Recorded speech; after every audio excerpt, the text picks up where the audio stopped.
लोग कहते हैं कि उपनिषद को इसलिए पढ़ना चाहिए क्योंकि इससे अहंकार का नाश होता है।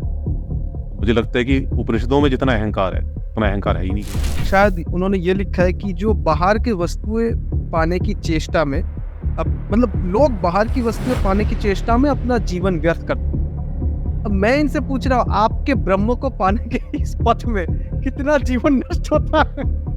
सही बात। तो यहाँ पर वही तो मैं कहता हूँ कि जो लोग कहते हैं कि उपनिषद कर्म कांड का विरोध करते हैं, नहीं करते भाई। कर्म कांड को हाँ ये जरूर है कि आपको ये जरूर मिलेगा कि मैं उसे कहता हूँ कि अगर सारी चीजें क्षण की हैं, तो आप अपना जीवन आगे क्यों ले जा रहे हैं? उसे क्या अभी है नहीं? और उनके जो चेले हैं वो भी अच्छे एजुकेटेड हैं, लेकिन वो फिर भी खुद से चीजों को जांचने की कोशिश नहीं करते। खुद से उन उपनिषदों के पन्ने पलटने की कोशिश नहीं करते। क्या गुरु ने जो बता दिया, जितना बता दिया, जैसा बता दिया, उसी दृष्टि से भी देखने की कोशिश करते हैं। मतलब अगर पढ़ेंगे भी वो उन उपनिषदों को एक बार को अगर उनके सामने रख भी दिए जाए, तो भी वो उनको उसी दृष्टि से, जो उनके गुरु ने जो चश्मा चढ़ा दिया उनकी आंखों पर, उसी चश्मे से उन चीजों को देखते। सपने का जो चीज़ है ना भैया, मैंने वो मैथ्यू वॉकर की वो किताब है वाई वी स्लीप पूरी पढ़ी है। वहाँ पे मैथ्यू वॉकर आखिर में मतलब मुझे भी लगता था कि इस सपने में क्या होता है। रामानुज जैसे कहते थे कि मुझे सपनों में इक्वेशंस के सॉल्यूशंस मिल जाते थे। मैंने बोला कुछ तो होगा। फिर पुराने दिनों में लोग अपने पुरखों को सपने में देखते थे। कुछ तो मतलब ये सपने से बहुत झोल होता आ रहा है प्राचीन काल से ही। तो मैथ्यू वॉकर ने बहुत अच्छे तरह से सिखाया कि सपने में पूरे केले वेले जमा कर लिए वो आपके आसपास हैं, वो सब आप उनको ब्रह्म विद्या सिखा रहे हैं। केला कहेगा कि भैया हो गया गुरुजी 10 साल हो गए मेरे को आसन लगाते लगाते, ब्रह्म विद्या मिलेगी क्या? बेटा देख ऐसा है कि इसमें तो जन्म जन्मांतर लगते हैं, और उसके बाद भी डिपेंड करता है कि परमात्मा की इच्छा पे। परमात्मा जब खुश हो जाएगा तो प्रकट कर देगा तेरे सामने। तो बेसिकली ये गुरुजी जो है वो पतली गली से निकलने का अपना रास्ता बना। कल को आगे जो मेरा चेला है मेरा कॉलर ना पकड़े कि अबे तुमने मेरी जिंदगी ही इतनी नष्ट कर दी, मैं आसन लगाता रह गया, अब ब्रह्म मेरे को मिला नहीं। दर्शकों को नमस्ते। आज से एक ऐसी सीरीज हम शुरू करने जा रहे हैं अर्पित भैया के साथ, और आगे एपिसोड में दूसरों को भी बुलाएंगे, कि जहाँ पे हम उपनिषदों में जो हमें जो वार्ताएं दिए गए हैं, जैसे कि आप मान लीजिए कि जैसे स्पाइडरमैन में हम ये आलोचना नहीं करने वाले कि वहाँ पे स्पाइडरमैन को कैसी शक्तियाँ दी गई, ऐसा हो सकता है क्या, या फिर ऐसे शहर कुछ थे या नहीं, ये सब छोड़ देंगे। पर कुछ जो मूल बातें हैं ना, जैसे स्पाइडरमैन में भी कहा गया था कि बड़ी ताकतों के साथ आती है बड़ी जिम्मेदारियां, तो ये तो सुपर नेचुरल हो या फिर नेचुरल हो, शायद बात भैया एक ही रहती है वहाँ पे कि मैसेज क्या देना चाहते हो। तो हम कोशिश करेंगे कि उपनिषदों के माध्यम से क्या मैसेज तब के ऋषि हमें देना चाहते हैं, क्योंकि कुछ लोग, मैंने जब बचपन में सुना था कि उपनिषद पढ़ने से कुछ ऐसा हो जाता है कि मैं जो जिसकी कल्पना भी नहीं कर सकता। ठीक है, तो इस मतलब ऐसे चीजें सुन के मुझे पहली बार लगा कि ठीक है उपनिषद पढ़ने चाहिए। तो मैंने अभी तक 3 पढ़े हैं, अर्पित भैया ने सर शायद सारे पढ़ लिए होंगे हैं। जो मुख्य मुख्य उपनिषद हैं वो लगभग सारे ही पढ़ लिए। 12-15 या फिर ऐसे कुछ है शायद ना? हाँ, कुछ 12 कहते हैं, कुछ 13 कहते हैं।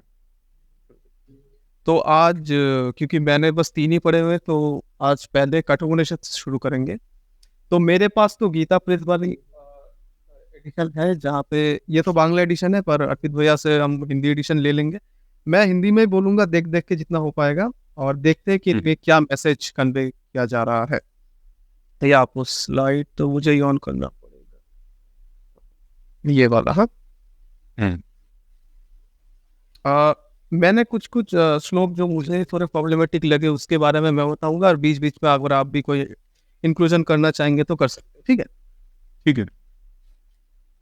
जैसे कि यहाँ पे जैसे कठोपनिषद 2 अध्यायों में बटे हैं, उनमें एक एक अध्याय में 3 बल्लियां हैं या फिर वल्लियां। यहाँ पे ब और व में हम अंतर नहीं करते, तो मुझे थोड़ी गलती होगी मेरे साथ। हाँ, वल्ली वल्ली है। वल्ली, हाँ। तो अध्याय 1 के वल्ली 1 का जो पहला श्लोक है, जहाँ पे कहा जा रहा है कि जो नचिकेता है उनके जो पिता हो, का नाम है उद्दाल। ठीक है, तो वो एक यज्ञ कर रहे हैं जहाँ पे वो ब्राह्मणों को बहुत धन आदि दान कर रहे हैं। तो भैया मुझे तो पहले ये प्रॉब्लमेटिक ये चीज लगी कि आ, एक कंसेप्ट है कि ब्राह्मणों के पास कोई धन दौलत या फिर ऐसा कुछ होना नहीं चाहिए, जो मनुस्मृति में भी कहा गया है शायद। हाँ, कहा गया है ना? ब्राह्मणों के क्या नहीं होना चाहिए? ब्राह्मणों के पास ज्यादा कुछ धन दौलत या फिर उनको हाँ सबका लोभ भी नहीं होना चाहिए।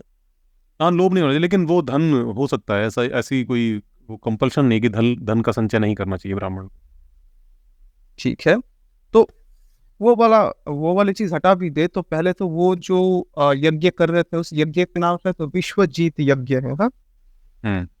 तो वहां पे किसी व्यक्ति को अपना सारा धन या फिर सारा ही, शायद सारा धन ब्राह्मणों में वितरण करना पड़ता है। तो मुझे तो पहली चीज यही प्रॉब्लमेटिक लगी कि एक समाज में ऐसे भी मतलब यज्ञ होते थे कि एक जाति को हम पूरा अपना धन दौलत दे दे। हम्म। इसमें आपका हाँ, क्या कहना है? मुझे तो ये चीज लगी।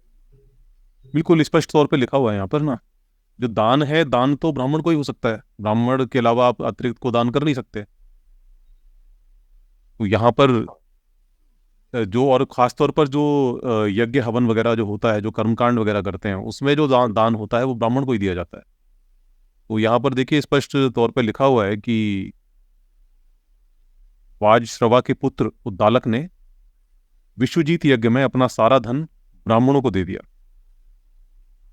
उसका नचिकेता नाम से प्रसिद्ध एक पुत्र था।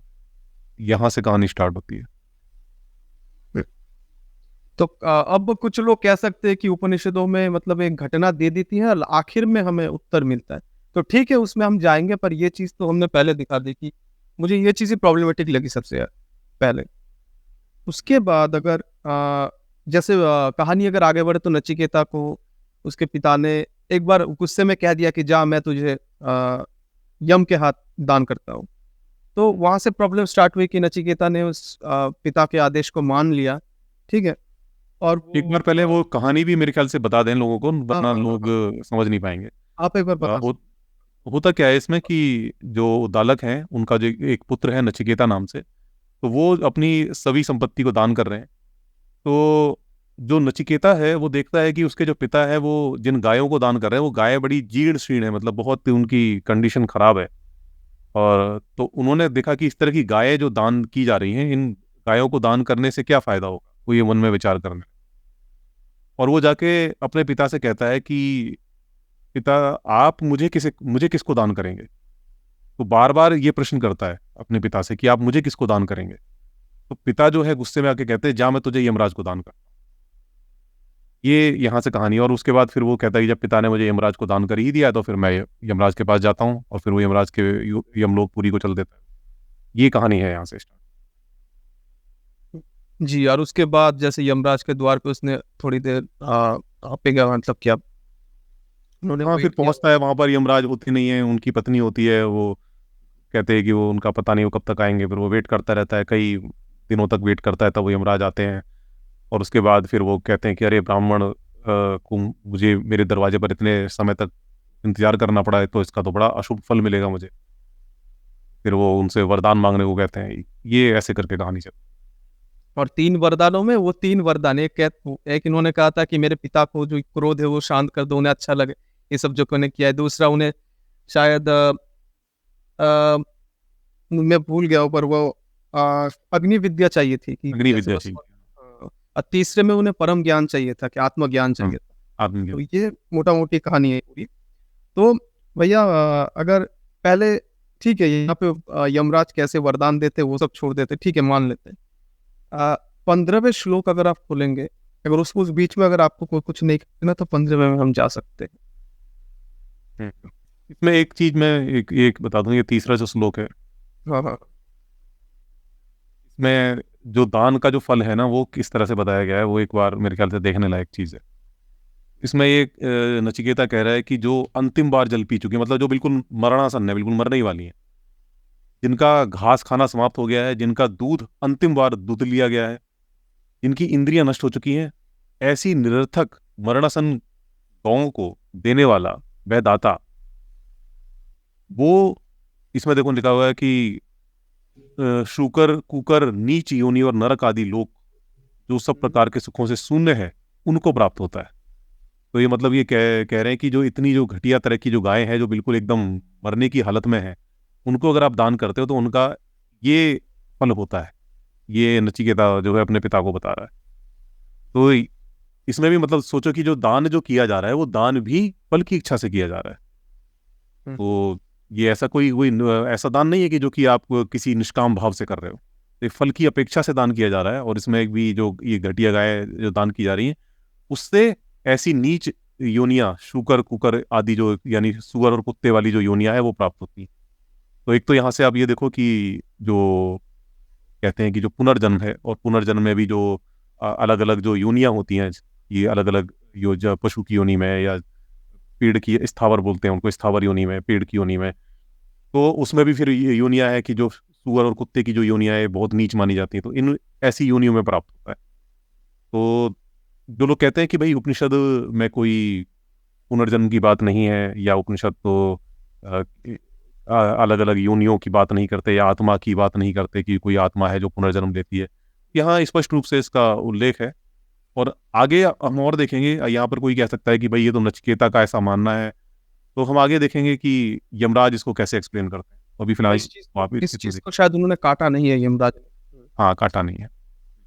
जी, अगर तो अभी आप कौन सा बता रहे थे? 15वें श्लोक की बात। 15वां श्लोक, मतलब जहाँ पे उन्होंने पहली 15वें श्लोक तक उन्होंने अपने पहला उन्हें वर मिल चुका होता है, और दूसरा वर वो मांगते हैं, और उसका पथ यमराज दिखा रहे हैं कि अग्नि विद्या उन्हें कैसे मिलेगी। ठीक है, आ चुका है 15वां। हाँ, हाँ, आ गया। हाँ, 15वें श्लोक में वो अग्नि विद्या यमराज कैसे बता रहे हैं, मैं जितना समझ पाया कि नचिकेता को, मतलब फुल डिटेल्स यहाँ पे नहीं दी गई है, बस लिखा है उसके बाद उन्होंने बताया, थोड़ा सा दिया हुआ है कि अग्नि विद्या का जो इष्ट है, जो ईंटें हैं, उनका चयन कैसे करना है, कौन सी टाइप की अग्नि उन्हें चयन करनी है, ये सब कहा गया है। तो मुझे तो ये भी दिख रहा है कि उसे अगर अग्नि विद्या भी चाहिए नचिकेता को, तो वो तो कर्म कांड से ही आता है, वो यज्ञ की बात ही तो कर रहे हैं शायद। सही बात, बिल्कुल। तो यहाँ पर वही तो मैं कहता हूँ कि जो लोग कहते हैं कि उपनिषद कर्म कांड का विरोध करते हैं, नहीं करते भाई। कर्म कांड को, हाँ ये जरूर है कि आपको ये जरूर मिलेगा कि जो कर्म कांड है उसकी अपेक्षा जो ब्रह्म ज्ञान है वो ज्यादा बेहतर है, लेकिन कर्म कांड का कहीं पे निषेध किया गया है, या कर्म कांड को ये बताया गया है कि ये जो कर्म कांड है ये अंधविश्वास है, ऐसा करने से कुछ नहीं होता है। मतलब आप कोई फल की प्राप्ति के लिए कोई यज्ञ वगैरह करते हो तो वो यज्ञ निष्फल होता है, या ये सब अंधविश्वास है, ढोंग ढकोसला है, ऐसा कहीं भी कोई उपनिषद नहीं कहता है। तो जैसे यहाँ पर देखो, यमराज जो है अग्नि विद्या जो बता रहे हैं, अग्नि विद्या में वो बता रहे हैं कि उन्होंने नचिकेता को उपदेश दिया, उसमें कुंड निर्माण आदि के लिए जो और जितनी ईंटें आवश्यक होती हैं, मतलब जो एक कर्मकांड में होता है ना, कर्मकांड में कि भाई इस तरह की ईंटें चाहिए, इतनी ईंटें चाहिए, ये सामग्री चाहिए, तो वो सारी सामग्री के बारे में यहाँ पर लिखा है कि कुंड निर्माण के लिए आदि जो जितनी ईंटें आदि आवश्यक होती हैं, तथा जिस प्रकार उनका चयन किया जाता है, वे सब बातें बताई। और तथा उस नचिकेता ने जैसा सुना था, जैसे जैसे जैसे उसको वो पूरा कर्मकांड बताया गया था, वैसा ही उसी ठीक प्रकार से समझकर उसने यमराज को पुनः सुना दिया, और उसके बाद यमराज संतुष्ट होकर फिर बोले। तो यहाँ पर जो यमराज है पूरी तरह से कर्मकांड की शिक्षा दे रहे हैं। जो अग्नि विद्या है वो पूरी तरह से कर्मकांड पर आधारित है, जो नचिकेता को शिक्षा दी गई, उसकी जो क्या विधि है, कैसा ईंटों का चयन करना है, कैसे क्या करना है, वो सारा नचिकेता ने उनको यमराज को जैसा उन्होंने बताया था वैसा सुना दिया। यमराज वहां से संतुष्ट। जी, जी। और 18वें श्लोक में भी यही चीज़ है, तो पास में दोनों चीज़ें। कुछ लोग ऐसा भी कह सकते हैं कि नचिकेता ने जो पहला वर माँगा वो लौकिक वर माँगा कि मेरे पिता सुखी हो जाए। फिर दूसरा वर माँगा कि अग्नि विद्या, थोड़ा स्वर्ग के मतलब रिलेटेड है कि स्वर्ग मिल जाए मुझे ऐसा सुख। और तीसरा वर उन्होंने माँगा कि आत्मज्ञान का। तो वो धीरे-धीरे आएँगे, मतलब ये भी कह सकते हैं लोग कि उपनिषद उस तरफ बढ़ रहा है उपनिषद। ऐसा नहीं है कि इस चीज़ को वो कहना चाह रहे हैं। तो ठीक है। यहाँ पे 18, 15, 18, उसके बाद 23वां जो श्लोक है भैया, वो अगर खोलेंगे इस बीच, अगर आप कुछ नहीं दिखाना चाहते। आखिर के जो श्लोक है ना, उसमें बड़ी चर्चाएँ हैं। यहाँ पे तो कुछ चीज़ें हैं जो हम दिखाना चाहते हैं कि कैसी चीज़ें हैं, उसके बाद जो एक इसमें एक चीज हमने मिस कर दी यहाँ पर, जब वो यमराज आते हैं लौटकर, और उसके बाद वो जो कहते हैं कि एक ब्राह्मण बालक को, जो एक ब्राह्मण अतिथि को जो इतना इंतजार करना पड़ा, और उसका जो बड़ा दुष्फल होता है, जिसकी वजह से उसके सारे बाग नष्ट हो जाते हैं, पता नहीं क्या क्या नष्ट हो जाता है।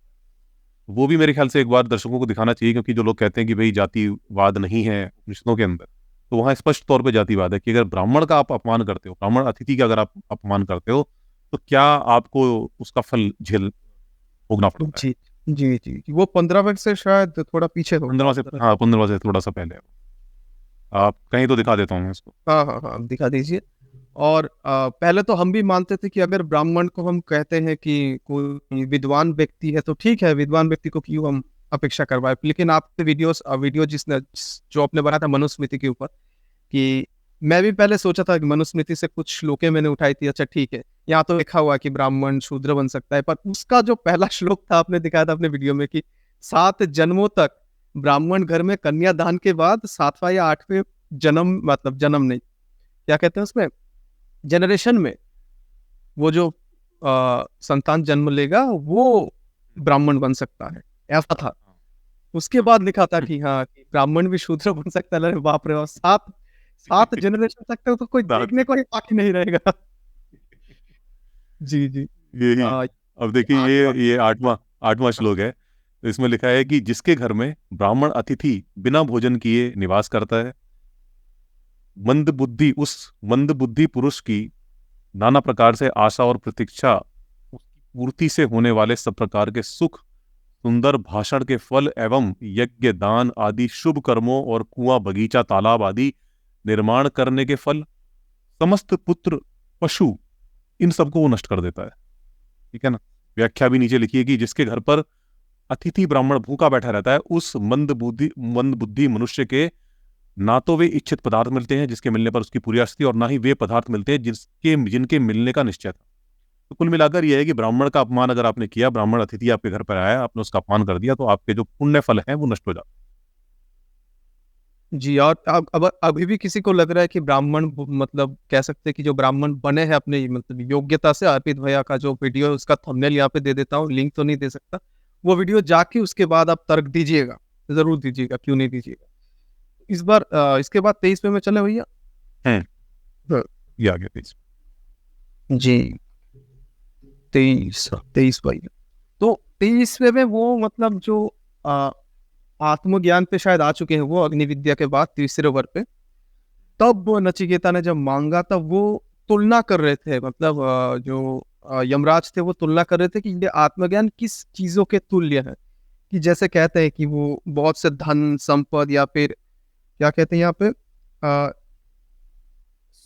100 वर्ष ज 100 वर्ष जीना, उसके बाद पुत्र पौत्र आदि का मिलना, उसके बाद असंख्य जो गाय और अलग पशु है वो हाथियाँ, घोड़े, सोना, मतलब बहुत चीज़ों से उनकी तुलना की गई कि इनके समान ही आत्मज्ञान है। आत्मज्ञान की इतनी हवा बनाई गई है कि ये पता नहीं क्या ज्ञान है। मतलब आप पूरी संपत्ति भी इसके लिए न्यौछावर कर दोगे तब भी ये उससे भी ज्यादा मूल्यवान ज्ञान। एक अ, आती है शायद बृहदारण्यक में आती है कथा उसकी, क्या नाम है उनका, रैक्व ऋषि की कथा आती है। तो रैक्व जो होते हैं वो गाड़ी लेकर चलते थे, और वो उनके पास भी ब्रह्म ज्ञान था। तो जो राजा था उसको पता चला, और वो जनक श्रुति नाम है राजा का, राजा को पता चला कि वो ऐसे ऐसे उनके पास ब्रह्म ज्ञान है।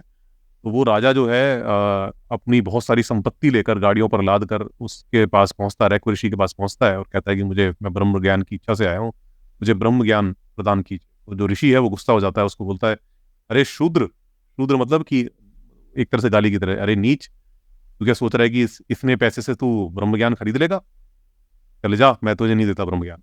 वो वापस लौट जाता है। उसके बाद फिर दोबारा और भी ज्यादा गाड़ियां भर भर के लाता है।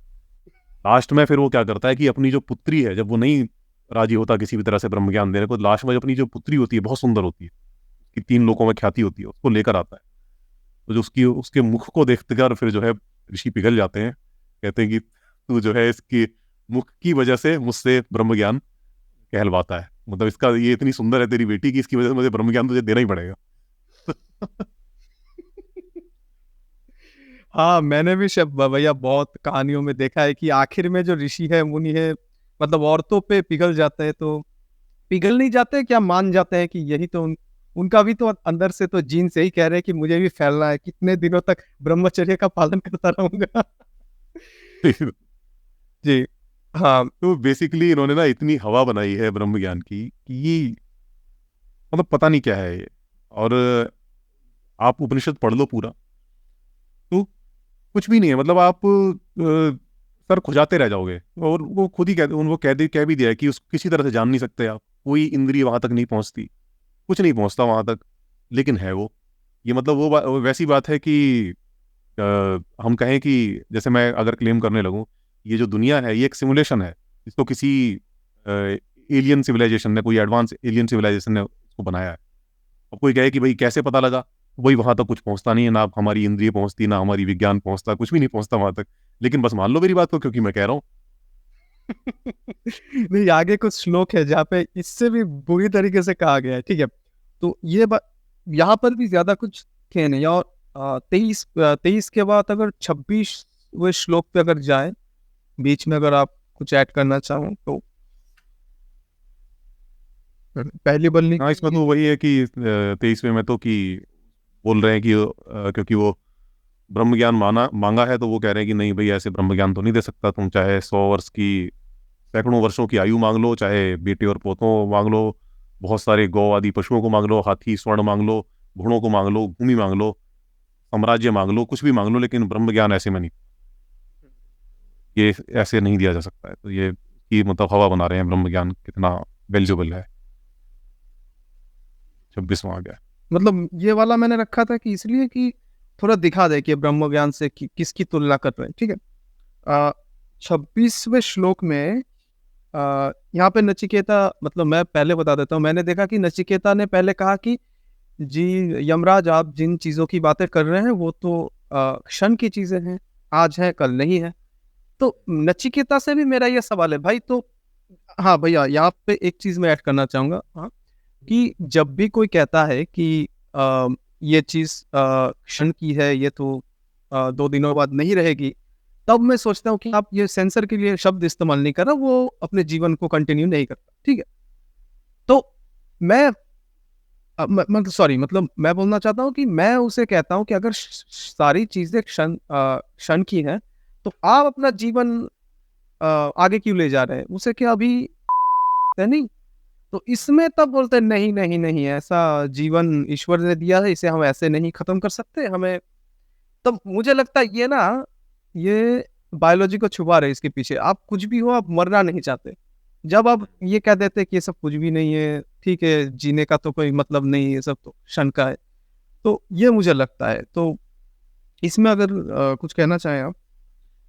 इनका बेसिकली कहने का मतलब ये है कि अगर जिंदगी जो मिली है ना, उसमें उसका जो सबसे कोई अच्छा उद्देश्य हो सकता है, वो ये हो सकता है कि आप ब्रह्म को जानने में अपने जीवन को लगाओ, ना कि आप ये जीवन के जो भोग वगैरह हैं, भोग आदि पदार्थ हैं, जिनके पीछे ना भागो। इसका कहने का मतलब ये हो, जो और सबसे इन्होंने कोई। हाँ, हाँ। और इन्होंने भी कहा ये जागतिक जो चीज़ें हैं वो तो क्षण की हैं, पर ये फिर भी ब्रह्म ज्ञान माँग रहे हैं। उसके बाद तो ये तो ऑलमोस्ट सर्टेन है कि ये परलोक को भी मानते हैं, क्योंकि इसके बाद उनकी आत्मा रहेगी और वो याद रहेंगे। तो हम्म। बाकी जो कुछ लोग कहते हैं कि नहीं, नहीं, इससे आगे तो जन्म नहीं होगा, तो वो किस ज्ञान की बात कर रहे हैं जो कि जन्म के बाद रहेगा? वही तो कह रहे हैं कि इस जन्म में ही ये सब खत्म हो जाएगा, तो ज्ञान तो रहेगा, ये तो कह रही है। हाँ बिल्कुल। जो आत्मा है, वो जिसको जीवात्मा भी कहते हैं, कि वही मतलब अस्तित्व है जो मेरा, वो मरने के बाद नष्ट नहीं हो रहा है, वो आगे भी कंटिन्यू कर रहा है। और अगर कोई मोक्ष प्राप्त हो रहा है तो किसको होगा? जीवात्मा जैसी कोई एंटिटी एग्जिस्ट करेगी, कोई मेरा मतलब कोई ऐसा सोर्स होगा जिस उसी को तो मिल सकता है। जी, जी। और जो रुद्र जी के जो चैनल में भी हमने एक आलोचना रखी थी, उसका पार्ट 2 में भी आलोचना करेंगे कि शायद सांख्य से थोड़ा इन्होंने लेके खिचड़ी जैसी बना दिया, कि सांख्य तो मानता है कि हर एक के अंदर जीवात्मा है, पुरुष है। हम्म। और एक अल्टीमेट वो जो परम ब्रह्म या फिर परम पुरुष, तो शायद सांख्य नहीं मानता भैया, शायद। वो मानते हैं कि जो कुछ है वो सिस्टमेटिकली रन कर रहा है, उसमें किसी परम ब्रह्म की जरूरत नहीं। जी, जी। वहाँ हम विस्तार में उसकी आलोचना कर लेंगे। तो इस श्लोक में मैं दिखाना चाहता था कि ये जो कह रहे हैं कि हर चीज़ क्षण की है, कुछ भी सभी टेम्परेरी है, कुछ भी परमानेंट नहीं है यहाँ पे, हाँ। तो इसका मतलब ये बताना चाहते हैं कि नचिकेता की जो ब्रह्म ज्ञान है वो जीवन के परे भी रहता है। और जैसे कि आचार्य प्रशांत का मैं बड़ा प्रशंसक हूँ, लेकिन वो भी जब कहते हैं कि नहीं नहीं कि इसी जन्म में है सब, हाँ, तो उपनिषद की ये शायद श्लोक उनकी बात को भी काटती है शायद भैया। है। जी। ये तो पुनर्जन्म तो बड़ा स्पष्ट है, ये तो काटा ही नहीं जा सकता। हिंदू धर्म का ये बहुत मतलब बहुत सॉलिड आधार है। इसको मतलब अगर आपने हिला दिया तो पूरी फिलॉसफी हिल जाएगी, पूरी फिलॉसफी आपको नए सिरे से गढ़नी पड़ेगी। वही समस्या हो जाती है, फिर आपको हर श्लोक में नए नए मनमाने अर्थ घुसाने पड़ते हैं, मजबूरी बन जाएगी फिर आपकी। यही फिर वो करते हैं।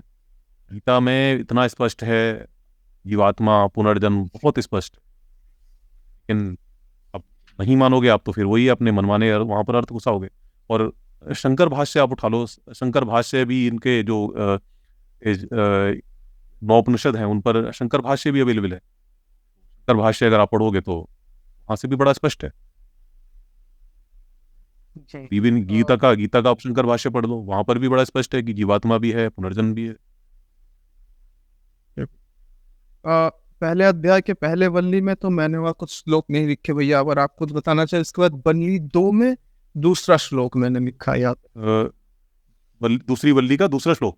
हाँ, आपने जिस चीज की बात की थी इससे पहले कि वो एक हवाबाजी कर रहे हैं कि ये क्या है नहीं है, हाँ, तो यहाँ से ये ऑफिशियली शुरू करते हैं वो चीज कि यहाँ पे दो नाम देते हैं कि श्रेय और प्रेय, कि और बुद्धिमान जो लोग हैं वो श्रेय को चुनते हैं और जो मंद बुद्धि लोग हैं वो प्रेय को चुनते हैं। तो पहले तो आप किस आंकड़े पे इन दोनों चीजों को तोल रहे हैं कि जागतिक चीजें और अलौकिक चीजें जो इस लोक की नहीं है, पारलौकिक चीजें या फिर आध्यात्मिक चीजें, इन दोनों में इन्होंने तुलना की और एक ब्रांड को इन्होंने अच्छा बता दिया। अब मेरा पहला सवाल आता है कि किस आंकड़े पे इन्होंने तोला इस चीज को। ये बेसिकली जो तुलना है ना, ये एक तरह से जो कर्मकांड है और जो आपके भोग साधन वगैरह, क्योंकि जो कर्मकांड का जो आधार है वो यही होता है कि कर्मकांड अगर आप कोई कर रहे हो, कोई यज्ञ हवन वगैरह कर रहे हो, तो वो किसी वस्तु की प्राप्ति के लिए ही किया जाता है। जैसे कोई यज्ञ कर रहा है, अश्वमेध यज्ञ कर रहा है, ये अपने राज्य को फैलाने के लिए, या कोई ऐसा यज्ञ कर रहा है जिसमें कि वो अपनी लंबी आयु मांग रहा है, कोई कोई रोग से मुक्ति मांग रहा है, कोई धन मांग रहा है, तो ये किसी ना किसी सांसारिक जो भोग पदार्थ हैं उनकी इच्छा के लिए किए जाते हैं। तो ये जो सारे आ जाते हैं ये सब प्रेय में आ जाते हैं। श्रेय मतलब कि जो ब्रह्म, इन सब पदार्थों से हटके जो ब्रह्म वगैरह के लिए जो साधन किए जा रहे हैं, तो उपनिषद जो है वो एक तरह से जो ब्रह्म को पाने का जो साधन है उसको एक श्रेष्ठ रास्ते की तरह से स्थापित करना चाहता है। लेकिन वो जो ये जो सांसारिक साधन है और इन सांसारिक साधनों की प्राप्ति के लिए जो सब यज्ञ वगैरह किए जाते हैं, कर्मकांड किए जाते हैं, उनको गलत सिद्ध नहीं करता है, उनको गलत नहीं बताता है कि ये गलत है। ये कहता है कि हाँ, ये ब्रह्म वाला जो रास्ता है ये श्रेष्ठ है। जी जी जी। यहाँ पे ज्यादा कुछ नहीं है, पर इसके बाद ये पीछे पड़ जाते हैं कि जो क्या कहे कि जो चारवाक जैसी जो नीतियां है कि जो कहते हैं कि जो है यही पे है, पारलौकिक नाम की कोई चीज नहीं है, उन पे आक्रमण चौथे श्लोक में करते हैं ये सीधे सीधे तौर पे। आप एक बार इसका वर्ड टू वर्ड ट्रांसलेशन पढ़ दीजिएगा। मैं देवनागरी पढ़ सकता हूँ पर थोड़ी देर हो जाएगी। यहाँ पर लिखा है कि जो कि अविद्या है और विद्या नाम से विख्यात है, ये दोनों एक दूसरे से अत्यंत विपरीत और भिन्न भिन्न फल देने वाली। तुम नचिकेता को मैं विद्या का ही अभिलाषी मानता हूं, तुमको बहुत से भोग किसी प्रकार से लुभा नहीं सके। हुआ क्या कि जो यमराज हैं वो शुरू में जब वो कहता है कि मेरे को आत्मज्ञान दो, तो वो आत्मज्ञान के बजाय उनको तमाम तरह के भोग पदार्थों का वो प्रलोभन देते हैं, लालच देते हैं कि भाई मैं तुम्हें ये इतने घोड़े दे देता हूँ, इतनी गौएं दे देता हूँ, इतना सोना दे देता हूँ, इतना राज्य दे देता हूँ। लेकिन वो उस प्रलोभन में नचिकेता नहीं फंसता, वो कहता नहीं, मेरे को तो आत्मज्ञान ही चाहिए। तो वो कहता है कि जो अविद्या है और विद्या ये बेसिकली दो तरह की चीजें हैं। अविद्या उसको कहते हैं जो भी सांसारिक जो काम वगैरह हैं या फिर सांसारिक भोग वगैरह के प्राप्ति में जो काम आने वाले जो साधन हैं, जिसमें कि यज्ञ हवन कर्मकांड वगैरह भी आ जाते हैं, वो सब अविद्या के अंदर आते हैं। और विद्या जो है, विद्या है जिसमें कि ब्रह्म को जो जो जानने जानने का जो पूरा प्रोसीजर है, वो विद्या के अंदर आता है। तो ये दोनों एक दूसरे से विपरीत हैं और अत्यंत भिन्न भिन्न फल देने वाली है, यहाँ पर इस श्लोक में लिखा हुआ है। और मैं तुमको विद्या का अभिलाषी मानता हूँ, यानी तुम ब्रह्म ज्ञान के अभिलाषी ही मानता हूँ, क्योंकि तुमने जो सांसारिक भोग पदार्थ थे उसमें तुमने कोई इंटरेस्ट नहीं शो किया। जी, यहाँ पे शायद मैंने थोड़ी गलती कर दी लिखने में। हाँ, यही उसका ही एक्सटेंशन है कि जो श्रेय प्रेय वाला जो ये चीज थी, यहाँ यहीं पे विद्या और अविद्या से उनको कहा गया है। आ, इसके बाद बल्ली की जो आठवां जो श्लोक है उस पे आइएगा। देखो, इसमें एक ये 5वां श्लोक भी मैं आपको बता देता हूँ कि जन का थोड़ा स्पष्ट हो जाएगा। अब चूंकि यहाँ पर यमराज कह रहे हैं, अब यहाँ नचिकेता की बात नहीं है।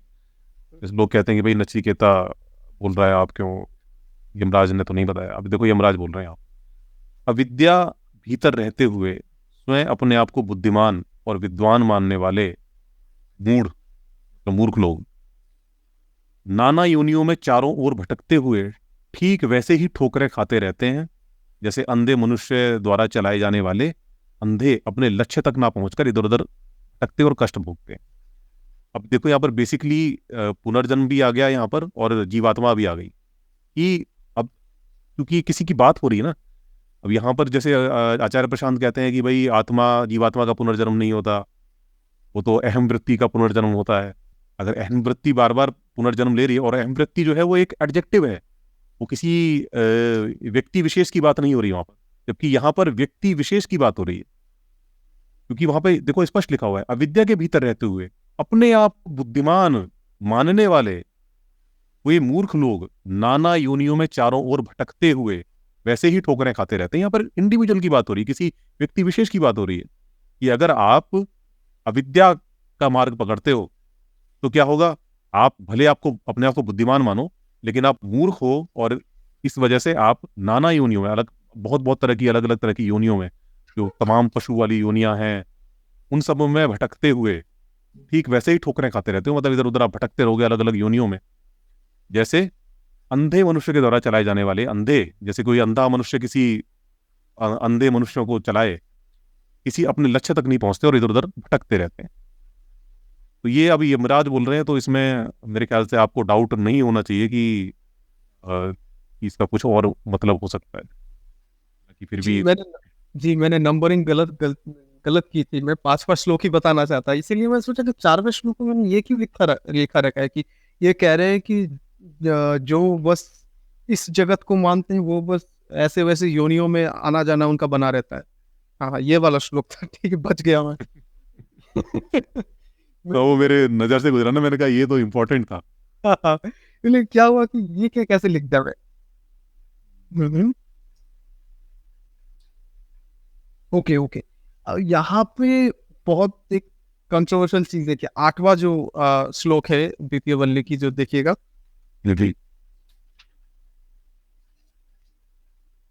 हाँ, यहाँ पे इतनी कंट्रोवर्शियल चीज लिखी है कि ये मतलब ब्रांडिंग की तो हद पार कर दी। मतलब मैंने जितना लिखा है भैया यहाँ पे कि यहाँ पे ये कह रहे हैं कि जो 8वां 13वां एक ही चीज लिखा है यहाँ पे, तो एक एक करके चलेंगे। कि आत्मज्ञान जो है, इसका ज्ञान हमें किसी ज्ञानी से ही लेना है जिसे पहले से आत्मज्ञान है। खुद मनन से या फिर आप चिंता से आत्मज्ञान नहीं लाभ कर सकते। तो एक सवाल है कि गौतम बुद्ध ने कैसे किया था। ठीक है, उन्होंने ना भी किया हो, आपके जो परंपराएं चली आ रही है, तो पहली बार किसी ने कैसे किया था, आप थोड़ा पढ़ दीजिएगा तो पूरा स्पष्ट हो जाए, क्योंकि बहुत कॉन्ट्रोवर्शियल श्लोक है। कह रहे कि खुद के मनन से या फिर चिंता से आप आत्मज्ञान कभी नहीं ले सकते। किसी गुरु से, किसी मतलब परंपराओं से जिसने ये ज्ञान पाया है, वो ही उनके माध्यम से आप ले सकते। तो मेरा सवाल है कि गौतम बुद्ध ने कैसे लिया था। छोड़ दीजिए, उनको नहीं मिला था, तो आपके परंपरा में जो पहली बार किसी ने आत्मज्ञान लाभ किया था वो कैसे किया था। बिल्कुल, यहाँ पर ये लिखा हुआ है, मैं एक बार पढ़ देता हूँ पूरा। अल्पज्ञ मनुष्य के द्वारा बतलाए जाने पर, बहुत प्रकार से चिंतन किए जाने पर भी यह आत्म तत्व सहज ही समझ में आ जाए, ऐसा नहीं। ठीक है ना, मतलब बहुत चिंतन भी करो, बहुत प्रकार से चिंतन करो, या फिर कोई अल्पज्ञ मनुष्य आपको बता दे, उसके बाद भी ये जो आत्म तत्व है आपके सहज समझ में आ जाए, ऐसा होने वाला नहीं है। किसी दूसरे ज्ञानी पुरुष के द्वारा उपदेश ना किए जाने पर इस विषय में मनुष्य का प्रवेश नहीं होता, क्योंकि यह अत्यंत सूक्ष्म वस्तु से भी अधिक सूक्ष्म है, इसलिए तर्क से अतीत है। मतलब तर्क का तो यहाँ सिस्टम ही खत्म कर दिया उन्होंने, ताकि जो तर्क का पत्ता ही काट दिया, बोले तर्क तो करो ही मत तुम यहाँ पर। और ये जो ज्ञान है आपको किसी ज्ञानी पुरुष से ही लेना पड़ेगा। और इसीलिए मैं कहता हूँ कि भारत के अंदर जो हमें इतने बाबा दिखते हैं ना, उन बाबाओं के दिखने की वजह यह है कि हमने यहाँ पर गुरु जो परंपरा है उसको बहुत, हमारे शास्त्रों ने बहुत अलग अलग तरह से स्थापित करने की कोशिश की। और हमें लगता है जो एक आम सोच है, एक आम आदमी जिस तरह से सोचता है, वो यही सोचता है कि कोई ज्ञानी पुरुष, कोई ऋषि महात्मा कोई ऐसा होगा जिसके सानिध्य में ही हमें कोई आध्यात्मिक ज्ञान मिल सकता है। हम खुद से, हमारे पास कोई मतलब साधन नहीं है उसको इंक्वायरी करने का, या हमारे पास अंदर कैपेबिलिटी ही नहीं है चीज को जानने। और इसीलिए हमें यहाँ पर नए नए तरह के, अलग अलग तरह के गुरु मिलते रहते हैं। और बहुत से गुरु के जो चेले भी हैं, जो बहुत से, मतलब मैं कहता हूँ कि अच्छे जो वेल एजुकेटेड जो गुरु हैं, मॉडर्न गुरु हैं, और उनके जो चेले हैं वो भी अच्छे एजुकेटेड हैं, लेकिन वो फिर भी खुद से चीजों को जांचने की कोशिश नहीं करते, खुद से उन उपनिषदों के पन्ने पलटने की कोशिश नहीं करते। उनके गुरु ने जो बता दिया, जितना बता दिया, जैसा बता दिया, उसी दृष्टि से भी देखने की कोशिश करते हैं। मतलब अगर पढ़ेंगे भी वो उन उपनिषदों को एक बार को अगर उनके सामने रख भी दिए जाए, तो भी वो उनको उसी दृष्टि से, जो उनके गुरु ने जो चश्मा चढ़ा दिया उनकी आंखों पर, उसी चश्मे से उन चीजों को देख, स्वतंत्र रूप से आप इंक्वायरी नहीं करते, क्योंकि आपको वही है, आपने सोचा हुआ है कि जो गुरु है, गुरु ने जो बता दिया, गुरु ने जैसा समझा दिया, जो चश्मा लगा दिया, वही ये चीज हमारे जो शास्त्र हैं वही स्थापित करते हैं। और इससे बड़ा कॉन्ट्रडिक्शन ये, इनके ये अगर खुद के नियम ही फॉलो करते हैं, तो अब देखिएगा कि इनके गुरु को भी किसी से सीखना था। अब किसी का नाम तो हमें नहीं मिलता था, इन गुरु ने इनसे सीखा है। अब वो कहेंगे कि हमारे गुरु ने उपलब्धि की है, तो ये तो आपने जो नियम बनाया आपने ही तोड़ दिया। ये क्या हो रहा है? Football, handball. एक्चुअल में जो शास्त्रों में अगर आप देखोगे ना, तो शास्त्र में इसीलिए पूरी परंपरा हमें मिलती है, लेकिन वो जो परंपरा है वो है काल्पनिक। अब सोचो कि जो ज्ञान मिल रहा है, वो ब्रह्मा जी ने वो ज्ञान सूर्य को दिया, सूर्य ने वो ज्ञान विष्णु को दिया, विष्णु ने शंकर जी को दिया, फिर वो नारद मुनि को दिया, नारद मुनि ने भारद्वाज ऋषि को दिया, भारद्वाज ऋषि ने पता नहीं कौन से राजा को दिया। ऐसे कर करके वो परंपरा से आ रहा। अब ये जो पूरी जो परंपरा है, आप सोचो कि ब्रह्मा ने ज्ञान सूर्य को दिया, सूर्य को कोई ज्ञान कैसे देगा भाई? सूर्य ज्ञान को नहीं ढोता, सूर्य से बस बम बनते हैं। Hydrogen bomb. तो ये मतलब स्थापित करने की कोशिश ये करते हैं कि ये जो ज्ञान है ये वास्तव में किसी परम सत्ता से आ रहा है, और इसीलिए ये अनक्वेश्चनेबल है, आप इस पर सवाल नहीं कर सकते। और इसके जरिए क्या होता है कि अब चूंकि उन्होंने पूरी एक परंपरा स्थापित कर दी, और उसके बाद हर जो परंपरा का जो गुरु है वो यही कहता है कि हमारी जो परंपरा है वो शुद्ध परंपरा, हम शुद्ध परंपरा को फॉलो करें। इसलिए आपको हमारे पास बैठकर इन सब चीजों को पढ़ना चाहिए, समझना चाहिए। परंपरावादी मतलब कहें कि जो पारंपरिक गुरु भी हैं अभी भी, मतलब भारत के अंदर, जो कि बताते हैं कि हम पुरानी परंपरा से आ रहे हैं। और इसीलिए जो कहें कि जो नए नए जो हिंदू धर्म में जो नए नए जो पंथ उभरे हैं अभी, जैसे कि एक आर्य समाज है, और भी कई तरह के पंथ उभरे हैं, और वो कहते हैं कि भाई हम आपको मान्यता नहीं देंगे क्योंकि आप परंपरा से नहीं आ रहे। जो महर्षि दयानंद हैं, उनके ऊपर भी तो ये आक्षेप लगाते हैं ना कि इनको हम क्यों माने, ये तो किसी परंपरा से ही नहीं आ रहे, और हम तो परंपरा से आ रहे हैं। हालांकि वो जो उनकी परंपरा है जो बताते हैं उसमें आदि तो काल्पनिक ही है, फिर उन्होंने पता नहीं कहाँ से कैसे करके शुरू कर लिए। तो ये जो है मामला चल रहा है। बेसिकली देखा जाए तो ग्रंथ, अगर आप ग्रंथों के हिसाब से माने तो ग्रंथ तो बिल्कुल कह रहा है कि भाई आपको किसी परंपरा प्राप्त गुरु से ही ज्ञान प्राप्त करना चाहिए, तभी आपको ज्ञान हो सकता है, वरना नहीं हो सकता। और ये खुद भी कॉन्ट्राडिक्शन करते हैं। आप खुद ही फुटबॉल बनाते हैं, फिर हाथ से गोल दे देते हैं। चलिए, हाँ, यहाँ पे एक इंसिडेंट मुझे याद आया कि कौन सा कोई राजा थे शायद, ओडिशा के थे या फिर कहीं के थे, वो बाद में हम किसी चर्चा में शायद लाए, कि वहाँ पे उन्होंने किसी ब्राह्मण से अपना गलत शलत एक लिनियज बना दिया कि मैं उस वंश से हूँ। तो ये तो मतलब वंशावली मतलब कंपटीशन के लिए कि उन्होंने ये बना दिया, मुझे भी कुछ बनाना पड़ेगा, मतलब कोई मुझे मान तो नहीं रहा था। ये भी बहुत हुआ है शायद भारत में, भारत के इतिहास में। हाँ, जी जी। तो ये वाला जो श्लोक है 8 बार 13वां एक ही है। अच्छा, एक 11वें श्लोक पे आइएगा भैया। ये पढ़ने की जरूरत नहीं, पर आप बस कंफर्म कीजिए कि यहाँ पे शायद यहाँ एक लाइन पे शायद लिखा हुआ है कि एक जो स्वर्ग है जिसका गुणगान वेदों में भी किया गया है, ऐसा कुछ लिखा है यहाँ पे। हाँ, हम्म, यही तो, वेदों में जिसके गुण नाना प्रकार गाए गए हैं, उस स्वर्ग की बात कर रहे हैं, जिस स्वर्ग में बहुत भोग है, विलास है, मतलब मौज है। और जो हम सुनते आ रहे हैं कि उपनिषदों के बारे में या फिर वैदिक परंपरा के बारे में भी, कि वहां पे ऐसा स्वर्ग नहीं है जो स्वर्ग क्रिश्चियनिटी में या फिर इस्लाम में है कि वहां पे स्वर्ग में मौज ही मौज है। हमारे यहाँ पे स्वर्ग अलग है कुछ, यही पे लिखा हमारे गया है स्वर्ग कि जो है, हमारा स्वर्ग जो है वो इटरनल नहीं है। हमारा स्वर्ग क्या है कि आपके जो अच्छे पुण्य फल अगर आपके हैं, उस पुण्य फलों के बल पर आप स्वर्ग में जा सकते हो, दाखिल हो सकते हो। लेकिन जब वो पुण्य फल आपके क्षीण हो जाते हैं, खत्म हो जाते हैं, आपका जो अकाउंट है पुण्य फल का वो जीरो हो जाता है, तब आप वापस स्वर्ग से निकलकर और धरती पर आ जाते हो। फिर आपका पुनर्जन्म होने लगता ये थोड़ा प्रॉब्लमेटिक मुझे यह भी लगता है कि नवाल रविकांत का नाम आपने सुना होगा शायद। है। मैं बताइए। हाँ हाँ, वो मतलब हाँ, वो एक अच्छे चिंतक है। उनकी एक बात मैंने सुनी थी, वो बहुत सीधे सीधे बात करते हैं कि कोई भी चीज तीन तरीके की हो सकती है। एक की सर्कुलर हो सकती है कि राउंड राउंड घूमते जा रही, मतलब रीजनिंग की बात कर, रीजनिंग गोल गोल घूम सकती है कि इसके लिए ये, इसके लिए ये, फिर से घूम के। दूसरी रीजनिंग इनफाइनाइट चल सकती है, और मतलब जिसका कोई अंत नहीं है और घूम के भी नहीं आती। और तीसरा है कि एक जगह पे आपको खत्म करना पड़ेगा, उसे आप एक्सियम कहते हैं कि इसके बारे में, जैसे बिग बैंग, उसके बारे में नहीं पता अभी। तो हम्म। तब यहाँ पे अगर अप्लाई करके देखता हूँ कि ये कर्म कैसे शुरू हुआ होगा, कि एक्सियम तो नहीं लगता कि एक जन्म हमें मिला है, वहां पे हमने कुछ किया है, उसके बाद ये सब शुरू हुआ है, या फिर गोल गोल घूमे जा रहा है, इसकी शुरुआत कहाँ है, अंत कहाँ है, मुझे तो नहीं दिखता। ये वाकई में बहुत बड़ा सवाल है कि जो पहली योनि आपको मिली वो कैसे मिली। कि योनि तो आपको कर्म से ही मिल रही ना, जो आप कर्म कर रहे हो उस कर्म के फलस्वरूप आपको योनि मिल रही। भैया पहली योनि कैसे मिली, पहली योनि के लिए कौन सा कर्म किया था आपने। वही कि कहाँ से और शुरू जो करें, और इनफाइनाइट। जो हाँ जो कर्म हो रहा है वो कर्म होता है किसी योनि में ही, किसी योनि में ही आप होकर कर्म कर सकते हो। ये तो वो वाली प्रॉब्लम हो गई ना कि पहले अंडा आया या मुर्गी आई।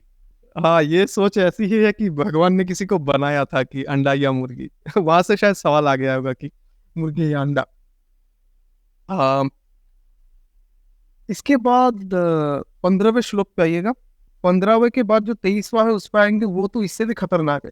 ठीक है, 15वें में शायद वो ओम की बात कर रहे हैं कि आ, वो इतना जब गुणगान उन्होंने किया कि किस तथ्य की आप बात कर रहे हैं कि इतना महान है, हमें आत्मज्ञान दीजिए। भैया मुझे ये कॉन्सेप्ट समझ में बिल्कुल नहीं आया कि वो कह रहे हैं कि ब्रह्म का जो अंतिम सत्य है वो एक शब्द में कह रहे हैं कि ओम है, और भी कुछ नाम है, प्रणव जैसे एक नाम उन्होंने कहा था, उसके अलावा ओम एक शब्द है, इस ओम शब्द का जाप करने से परम ज्ञान मिल जाता है, ऐसा कुछ है। इसमें ये कह रहे हैं कि संपूर्ण वेद जिस परम पद का बार बार प्रतिपादन करते हैं, और संपूर्ण तप जिस पद का लक्ष्य करते हैं, मतलब वो जिसके साधन है, मतलब जितना भी जो वेद है जिसकी बार बार जिस चीज की बार बार बात करते हैं, और जितने भी तप वगैरह हैं वो जिस चीज को टारगेट करते हैं, जिसको चाहने वाले साधक गण ब्रह्मचर्य का पालन करते हैं, जिसको जिसको चाहने वाले जो साधक होते हैं, मॉन्क वगैरह होते हैं, वो जिस ब्रह्मचर्य का, जिसके लिए, जिसको पाने के लिए ब्रह्मचर्य का पालन करते हैं, वह पद तुम्हें संक्षेप से बतलाता हूँ, मैं तुम्हें शॉर्ट में बताता हूँ, वो है ओम। ये एक अक्षर है। इसलिए यही बताना चाह रहा था कि यहाँ पे ये लोग इतना सब कुछ कर रहे हैं, कोई ब्रह्मचर्य कर रहा है क्या, कोई साधन वगैरह कर रहा है, कोई तप कर रहा है, और ये उनके चीट कोड बता रहे हैं कि जीटीए में हम ये चीट कोड मार दे तो टैंक आ जाएगा। ये चीट कोड बता रहे हैं। ये चीट कोड मान लो तुम्हें टैंक मिल जाएगा, वो तो क्या गाड़ी वाड़ी ये कैसी बात हुई कि अब ये इतना सब कर रहे हैं, आपको एक शॉर्टकट बताता हूँ नचिकेता, वो ओम शब्द है, उसका जाप आपको करना है, जाप ही तो करना है शायद ओम का। हाँ? नहीं जाप नहीं, ये बता रहे बेसिकली जो कहते हैं कि जो परमात्मा है ना, परमात्मा जो है वो ओम शब्द है, इस तरह से कहते हैं कि वो ओमकार स्वरूप है या ओम है, वो ऐसे है, मतलब कि मैं उसको शॉर्ट में तो बताऊं कि वो ओम ये एक अक्षर है, ये है वो। अभी इसमें और भी बताएंगे कि वो आगे आता है, श्लोक मेरे को याद नहीं है, उसमें बताते हैं भी कि परमात्मा कहाँ निवास करता है। वो आपके हृदय में अंगूठे के आकार का, वो सब सब कुछ बताता है वो। आगे इसको पढ़ता हूँ तो आगे क्या है। मांडुक्य में शायद ओम के बारे में विस्तारित लिखा हुआ है। हाँ। हाँ, अब ये 16वें में कह रहा है कि ये अक्षर ही तो है ब्रह्म, ये अक्षर ही तो ब्रह्म है। ये जो अक्षर है ना ओम, यही ब्रह्म है। यह अक्षर ही पर ब्रह्म है।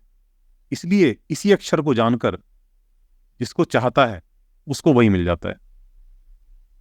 अक्षर को अगर जान लोगे तो जो चाहते हो उसको वही मिल जाता है।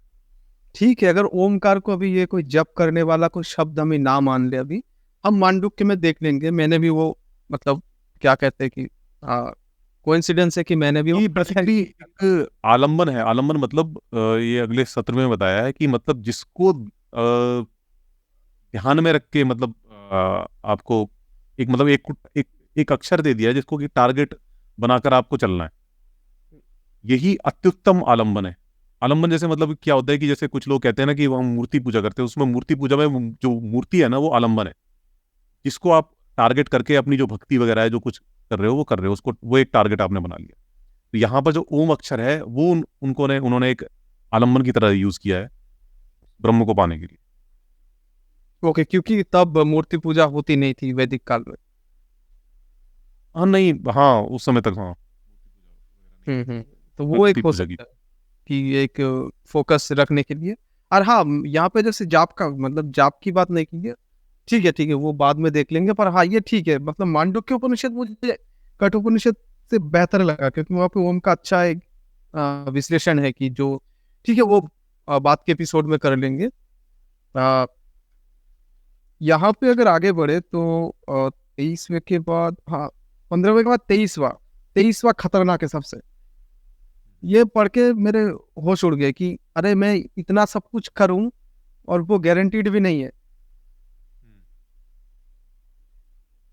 ये 22वां है शायद। हाँ, ये 23वां है।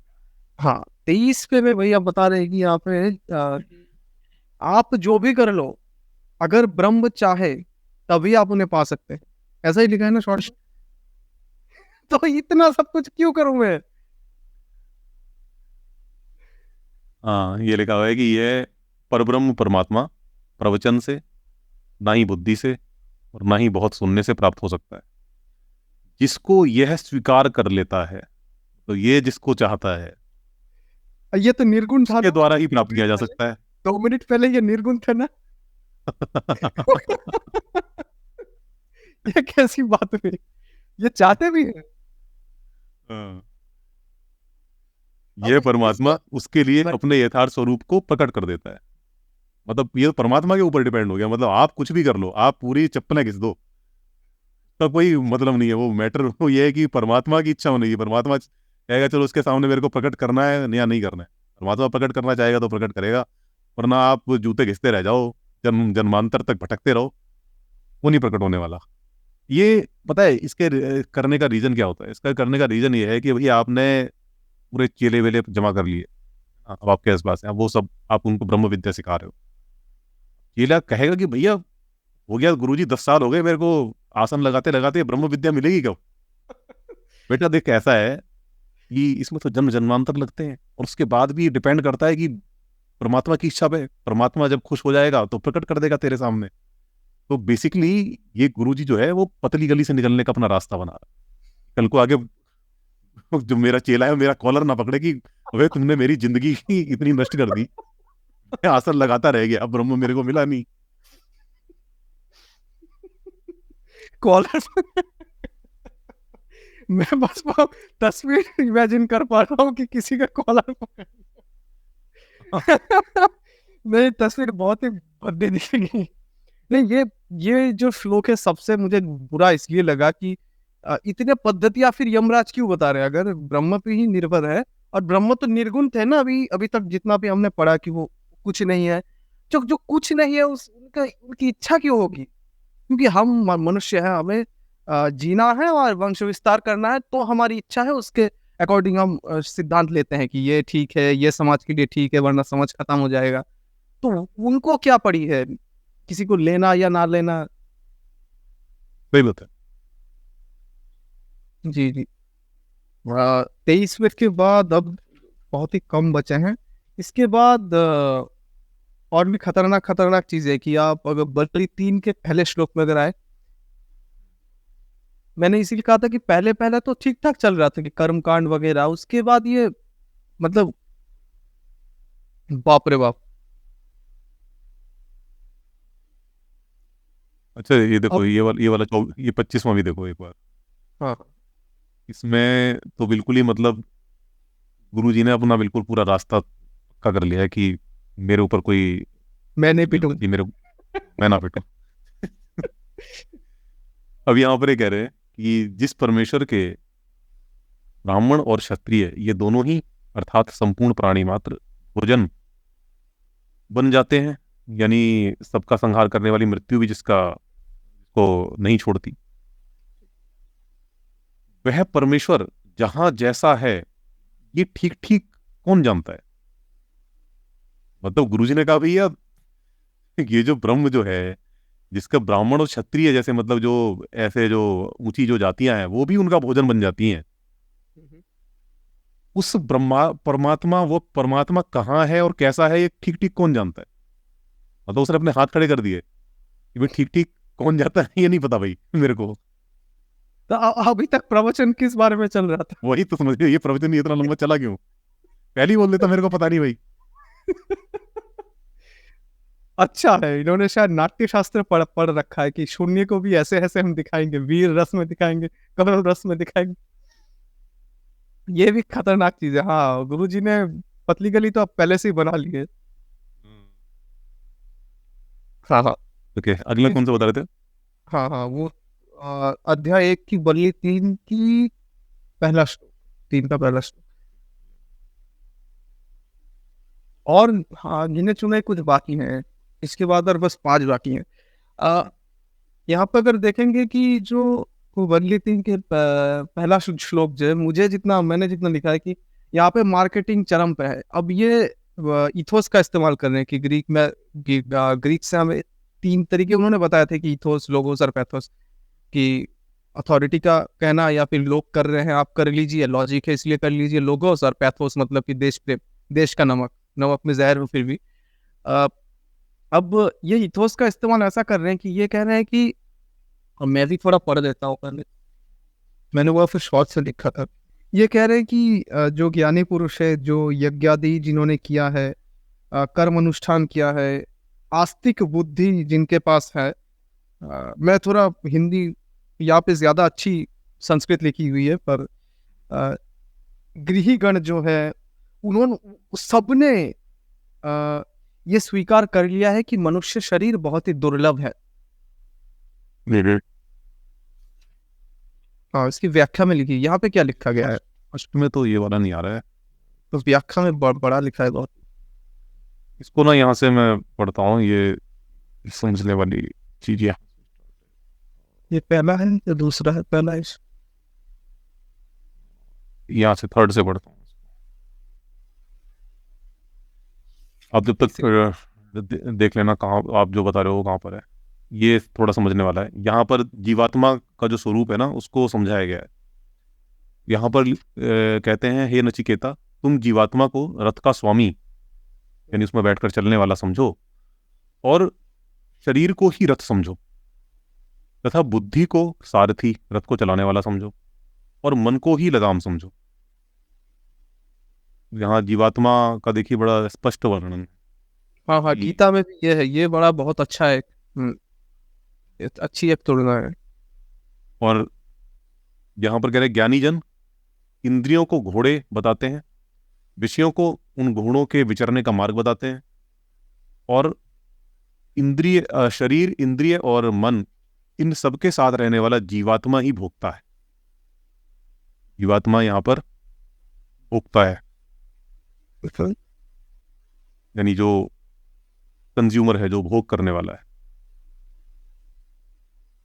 जो सदा विवेकहीन बुद्धि वाला और अवशीभूत मन से रहता है, उसकी इंद्रियां असावधान सारथी के दुष्ट घुड़ों की भांति वश में ना रहने वाली हो जाती। जो विवेकहीन होता है और उसकी जो बुद्धियां हैं वो उसकी जो इंद्रियां हैं वो उसके वश में नहीं रहती।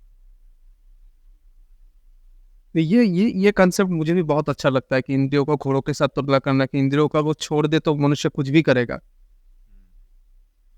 और फिर देखो आगे, एक एक श्लोक मैंने स्किप कर दिया क्योंकि उसमें भी वही लगभग सेम बात थी। यहाँ पर कह रहे हैं कि जो कोई सदा विवेकहीन बुद्धि वाला, असंयत चित्त, अपवित्र रहता है, वह उस परम पद को नहीं पा सकता, अपितु संसारम अगच्छति। ये देखो, ये संस्कृत में लिखा हुआ है। अब कोई कहे कि भाई इसका अर्थ गलत कर दिया गया है, यहाँ पे सीधे सीधे लिखा है कि संसार में बार बार आता है, बार बार जन्म मृत्यु रूप संसार चक्र में ही भटकता रहता है। तो यहाँ पर जो जीवात्मा है वो एक इंडिविजुअल की बात हो रही है, व्यक्ति विशेष की बात हो रही है, कोई विशेषण नहीं है जीवात्मा, जिसको कि वो कहते हैं कि वो ईगो एक विशेषण है, जिसको कि बताते हैं कि भी पुनः बार बार जन्म ले रही है। आचार्य प्रशांत और के जैसे कई। यहाँ पे ये संस्कृत तो बहुत ही आसान है कि संसारम को यहाँ पे मतलब ऑब्जेक्ट बताया गया कि संसार में अधिगच्छति, गच्छति के मतलब कि ये थर्ड पर्सन सिंगुलर नंबर में, अधि मतलब ज्यादा बार या फिर ऐसा। बार बार बड़ी स्पष्ट है चीजें, आप खुद से पढ़ो तो कोई इतना मुश्किल नहीं, कोई रॉकेट साइंस नहीं है कि आपको समझना है। ये पे तो समझ में आ रहा है कि पुनर्जन्म का जो कंसेप्ट है और घोड़ा वाला जो रथ वाला जो कॉन्सेप्ट है मुझे अच्छा लगता है। ये शायद उपनिषद से कुछ ऐसी चीजें कि हम उठा सकते हैं। ओ हाँ भैया, मैं तीसरे बल्ली के पहला वही बता, आखिरी में देखिएगा वहां लिखा है कि ब्रह्म विदा वदंती च ये त्रिकोणी चिकेता, ऐसा कुछ लिखा है तीसरी बल्ली के पहले श्लोक, तीसरी बल्ली के पहले श्लोक। यहाँ पे लिखा है ऋतम पिबंतो सुकृत्यस्य लोके। हम ये हाँ हाँ हाँ द्वितीय हाँ, बल्ली वही वही। समाप्त हुई है, तृतीय बल्ली स्टार्ट हुई है यहाँ से। हाँ हाँ हाँ, ये थोड़ा और नीचे कीजिएगा, वर्ड टू वर्ड ट्रांसलेशन जहाँ पे है। ये व्याख्या के आगे, व्याख्या के आगे, व्याख्या के आगे। हाँ, यहाँ से शायद शुरू होता है यार। हाँ, यहाँ पे देखिएगा कि जहाँ पे ये ब्रह्मविद लिखा है वहां से व्याख्या में ना जाए, व्याख्या में मत जाइए, पहले वाले श्लोक में आइए। अच्छा, ब्रह्म, ये छाया तपो ब्रह्म विदो वदंती हाँ हाँ, ब्रह्म पंचदयो, ये वहां पे। हाँ हाँ, यहाँ से पढ़िए ब्रह्मविद। ब्रह्मवेत्ता ज्ञानी महापुरुष कहते हैं, तथा जो 3 बार नचिकेता अग्नि का चयन करने वाले पंचाग्नि संपन्न गृहस्थ हैं, वे भी यही बात कहते हैं। मैंने यही कहा कि इथोस का इस्तेमाल कर रहे हैं कि सारे महापुरुष गण या फिर जो भी अच्छा कर्म किया है, अच्छे कर्म कांड के, सब ये मानते हैं। अब जो पढ़ रहा है या जो सुन रहा है उससे प्रेशर क्रिएट किया जा रहा है कि विराट कोहली ने किया है, धोनी ने किया है, अब्दुल कलाम जी ने किया है, हाँ, नेताजी ने किया है, गांधी जी ने किया है। आप खुद को अब छोटा मानिए। आपको अगर लग भी रहा है कि ये ठीक नहीं है, आप खुद को छोटा मानिए, क्योंकि महापुरुषों ने किया किया है, इनको माना है। सही बात।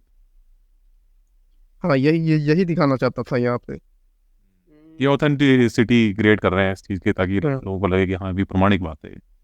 थोड़ा डर भी जाते हैं लोग सुन के बड़े बड़े नाम। सही बात। ठीक है, आपने 8वें श्लोक में खत्म किया था ना, कि 10वें श्लोक में आइएगा।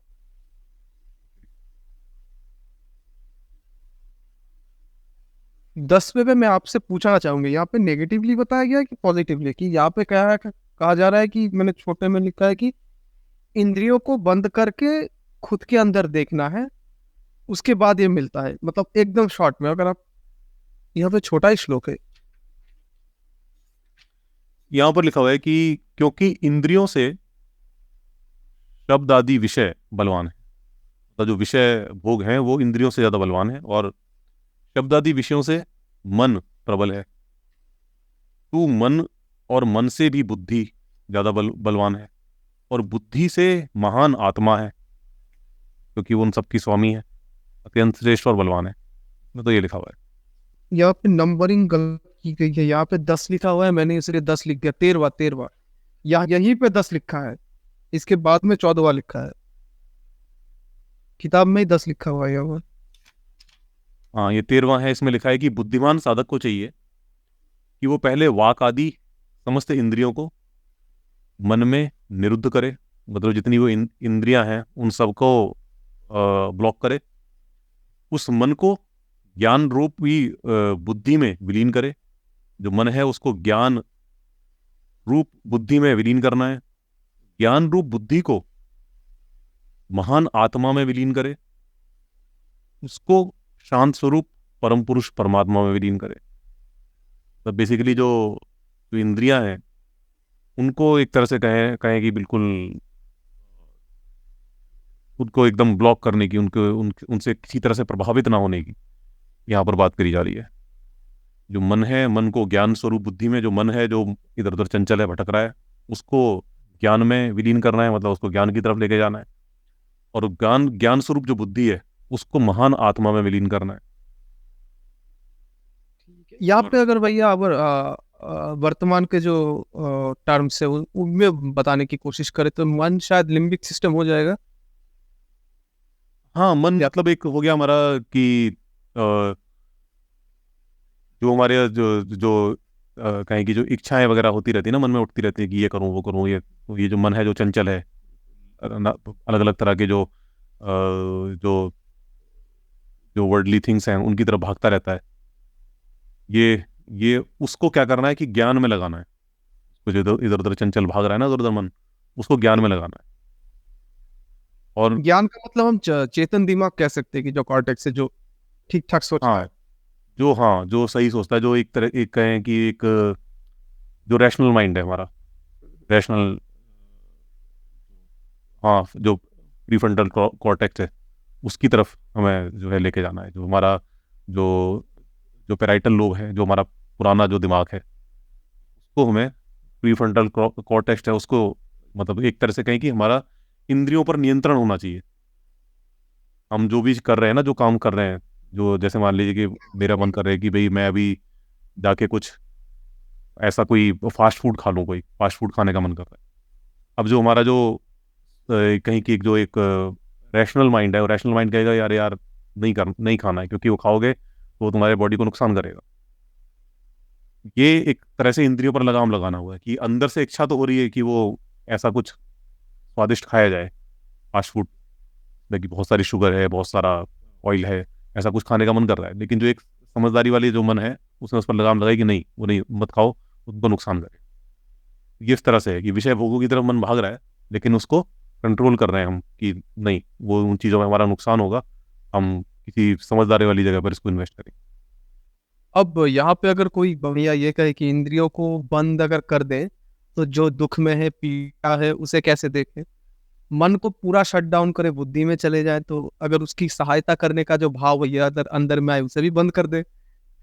अब उसके बाद मतलब यहाँ तक ये भी लगता है, बाद में परमात्मा में आते हैं, पर ये भी तो लगता है सिर्फ फास्ट फूड ही क्यों? हाँ, फिर तो उसमें सारी चीज़ें आ जाएंगी कि अब मान लीजिए कि अब जो हम समाज में रहते हैं, उस समाज में जो हमारे संबंध हैं, उन संबंधों में बहुत सारे संबंधों में एक कहें कि जो हार्मोन्स है वो भूमिका निभाते हैं। जैसे कि आपको जो प्रेम उमड़ता है, वो ऑक्सीटोसिन हार्मोन है, जिसकी वजह से आप किसी के प्रति प्रेम अनुभव करते हो। वो भी तो एक कहें कि एक इंद्रिय का ही एक वो है ना, एक क्या होना चाहिए, एक स्टिमुलेशन है जो कि आपको वो चीज़ करा रहा है। तो वो अब आप उसको ब्लॉक करोगे कि नहीं, मेरे को ये नहीं करना है, मेरे को ज्ञान की तरफ में जाना है, फिर तो ये क्या होगा, आप समाज से कटते चले जाओगे। आपके आसपास कोई आपका बच्चा है, कोई आपकी गर्लफ्रेंड है, वाइफ है, वहां पे आते हैं, माता वहां पे माता आते हैं पिता है, भैया, माँ है।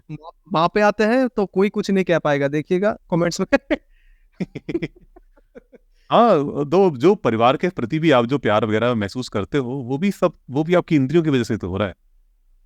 और फिर उससे भी अगर आप परे चले जा रहे हो, उससे मतलब आप उसको भी ब्लॉक कर दे रहे हो कि तो फिर आप बिल्कुल कट ही जाओगे समाज से। क्या रह जाएगा फिर? वैसे मैंने एक व्यक्ति से पूछा था कि एक शब्द का इस्तेमाल नहीं करते कोई भी, पर किसी लड़की के साथ अगर ज़बरदस्ती हो रही है, अब उसका उसके प्रतिकार के लिए किसी ऋषि के पास हम जाते हैं, ठीक है? अब ऋषि जी अगर कहते हैं ये कि मेरे लिए ये भी कुछ नहीं है, वो भी कुछ नहीं है, सब समान है। तो अब मतलब मान लेते हैं परिस्थिति के हेतु कि वो ऋषि ही उन्हें बचा सकते हैं, आप में वो क्षमता नहीं है, आप कोई बालक-बालिका कोई है। आप बता रहे हैं कि ऋषि जी उनको बचाइए। ऋषि जी कह रहे हैं कि मेरे लिए ये भी जो है, ये जो मिट्टी है, वो जो औरत है और वो जो औरत के साथ जो कर रहा है, वो भी मेरे लिए सब समान है। तो अब आप बताइए कि इंद्रियों को बंद करें, मन को बंद करें, बुद्धि को बंद करें और परम भाव के अब क्या कहेंगे? जो परंपरावादी भी हैं, वो भी अब क्या करेंगे बोलिए? सही बात। अच्छा, ये तो है ही जो ऋषि हैं, जो उपनिषदों के ऋषि हैं, जो कि ब्रह्म ज्ञान दे रहे हैं। मतलब चलो कोई ऐसा वैसा ऋषि भी नहीं कि भाई जिसको ब्रह्म ज्ञान नहीं है, कर्मकांडी टाइप का ऋषि है। जिसके पास ब्रह्म ज्ञान है, ब्रह्म ज्ञान दे रहा है, वो ऐसा ऋषि भी जो राजा की जो लड़की है उसका मुंह देखकर पिघल जा रहा है, वो कि खुद की इंद्रियों पर नियंत्रण नहीं। उसे खुद